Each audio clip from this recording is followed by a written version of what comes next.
I'm the youngest of Gene McManus's 6 children, 2 from his former wife, 4 from my mother, as they were married for over 33 years.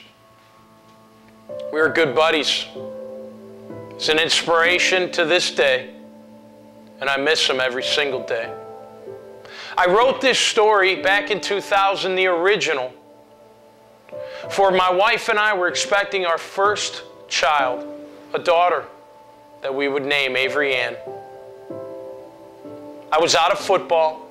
I didn't know what I was going to do, but I knew one thing, that I had to be the one to tell the story of Gene McManus and the great life he lived and the impact and inspiration he's had on me. My story is a small one. I was a football player my whole life.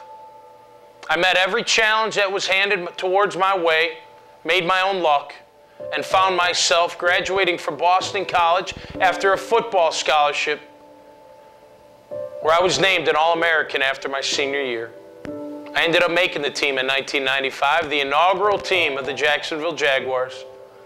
Ended up starting 4 games, one of which at home against my hometown Chicago Bears, with my mom and dad in attendance. We had made it together, and I was so proud of the fact that my dad could watch his son play in the NFL. In November of 1995, my father was diagnosed with cancer.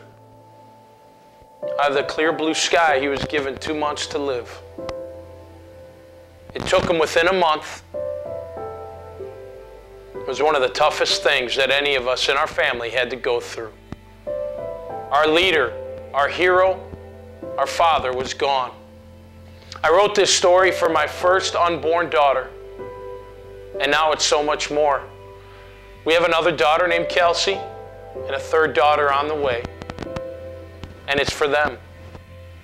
It's not just for them, it's for my sister, my brothers, their children, and my mother, of course. The legacy of Gene McManus. It's such a telling tale. He taught me everything there is to know about how to be a man, how to take care of your family, how to love the good Lord, and how to battle adversity. We'll Always Be Pals is the title of the book. Those were the last words my father ever said to me 3 days before he died.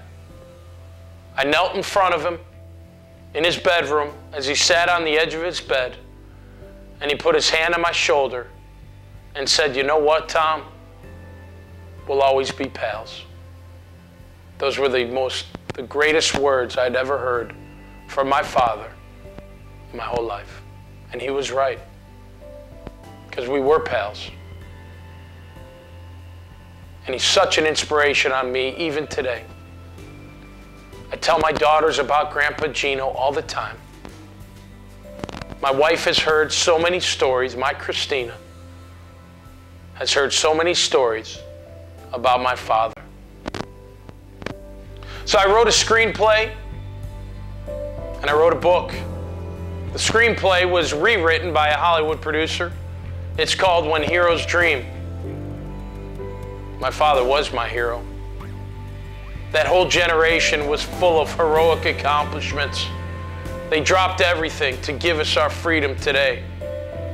You know, my dad used to say, "We're so spoiled. You kids are so spoiled. You would have never made it in my day." You know what? I don't know about never making it, but we are spoiled as a society. Those are the true heroes of our time. Those are the true heroes of our country. The ones that dropped everything to fight for our country's freedom.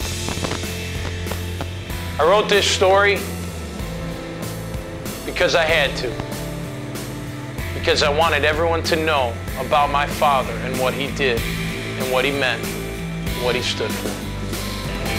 This is Avery. This was my original inspiration to write this story about her grandpa Gino. You know about Gino, don't you? Yeah? You know he loves you?